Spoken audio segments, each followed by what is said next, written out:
ख़बर तमाम शहर के पिया नाज़रीन सगियो में पल बरसात इंतजामिया जी पत वाइकी करे छॾी आहे। मुहर्रम मंगणे जो जी रिपोर्ट मौजूद सगियो में गुज़िरियल 2 ॾींहनि खां पियल मामूली बरसात चूंडियल नुमाइंदनि जी पत वाइकी करे छॾी आहे। शहर में ड्रेनेज जो सिस्टम न हुअण ऐं नालियुनि जी सहूलियत न हुअण करे बरसात जो पानी शहर जे मेन शाही बाज़ार सियाल स्टॉप समेत मुख़्तलिफ़ मोहल्लनि तोड़े बाज़ारनि में बीठल आहे। बरसाती पानी जो निकाल न कराइण सबबि आवाम के इंतहाई मुश्किलातुनि खे मुंहुं ॾियणो पइजी रहियो आहे। शहर में करोड़े रुपयनि जी बजट जे तरक़ियाती कमनि लाइ मंज़ूर थियल बजट पंहिंजा नवाज़ीअ जे वर चढ़ी वई आहे।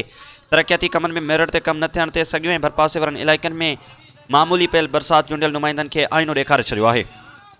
हर तरफ़ गंदगी गप चक ऐं बीठल पानी सबबि स्कूली ॿारनि खे स्कूल वञण में मुश्किलातुनि खे मुंहुं ॾियणो पइजी रहियो आहे। केतिरा ई स्कूली ॿारड़ा स्कूल वञणु छॾे ॾिनो आहे, जॾहिं त गंदगीअ सबबि शहरनि जी ज़िंदगी मफ़लूज बणिजी वई आहे। तमामु जल्द बरसाती पानी निकाल करण सां गॾोगॾु नालियुनि जी सहूलियत ॾियण जो मुतालबो कयो वियो आहे।